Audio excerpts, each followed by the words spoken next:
هذه سالفة الواحدة من زملائي أعرفه شخصيا وشايفه الأسبوع الماضي، وهي سبحان الله على النية مطية. رجل كبير بالسن ما شاء الله، لكن كبير قدر، شروى من يسمع من يستمع. تزوج، في زواجها الأول ما أراد الله مودة، وصار عنده ردة فعل قوية من الزواج ورفض، يعني قفل الباب.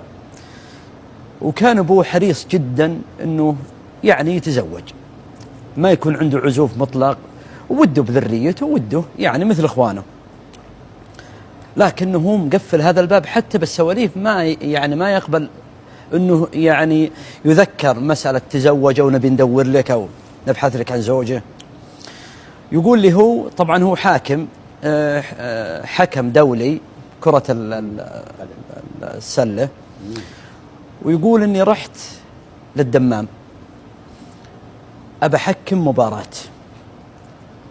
ومعه تلفون السيارة هذا على أول ما نزل نحطه بالسيارة هو.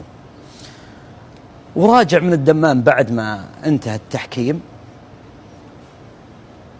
يوم وصل قريب من المجمع، هو من أهل القصيم، يوم وصل قريب من المجمع وثرك الناس اللي متعطلين ويشر قبل الجوالات وقديم الكلام ذا. يقول وانا اقف وسلم عليه، قلت له سم؟ قال حنا والله متعطلين معنا هذا السيارة الجديدة، بس انه والله ما ندوش اللي طفاه، ما ندوش الامر. يقول قال طيب ورا ما تركبون معي ووديكم، وين وجهتكم؟ قالوا حنا القصيم. قال اجل انا بالقصيم. اركب الله يطيب ذلك. ركبوا معه. بعد ما ركبوا كان معه مرتين، واحدة شابة واحدة امرأة كبيرة. يقول أنا توي قبل ما أصلهم واقف مزين قهوتي وشاهيي ومعي ثلاجات قدام.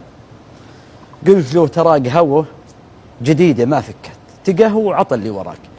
يقول وأنا أقول بمراية اللي قدام كذا ألفه أبعده، أبيهم يأخذون راحتهم، وأنا أسولف أنا وياه في وسط الخط، ما حبيت أعطيه اسمي ولا يعني رجال أنا بسوي بمعروف ولا. يقول يوم وصلنا طلعت الغاط وحنا نازلين، قال ما شاء الله التلفون ذا جديد، يقول أول مرة يشوفه. قلت الله سيار. قال لعلي أجل اتصل، واتصل على واحد من أقاربه على تلفون البيت الثابت، وبلغوا أن السيارة ترى خربانة وغدي أحد يجي يعني يشيله ويزين العطل به. يقول أنا يوم وصلت القصيم قلت له أنت وين أنت؟ قال أنا بحد ديار القصيم. يقول دخلت ومع الحارة، يقول هو شك إني من أهل الديرة، بس إنه ما أعطيته يعني علم ولا حب إنه يتقصى يعني.